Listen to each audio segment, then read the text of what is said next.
to ang tinig ng ating special guest this afternoon. Talaga naman, siya ay tinaguri ang Queen of Fire.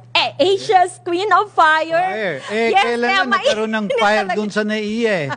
Yes, pero alam mo, itong dalagang this lady is really multi-awarded. Dose-dosena na ang award niya. Kaya hindi na natin muna i-enumerate kasi ang dami. At recently, nakatanggap na naman siya ng Sovereign Seal of Business Triumph and Remarkable Achiever Award. Yan, nakikikwento Bukod niya pa doon sa atin. kanyang dose-dosenang award. Ngayong taon na to ay namakyaw talaga. Humakot siya ng bila-bilawang award.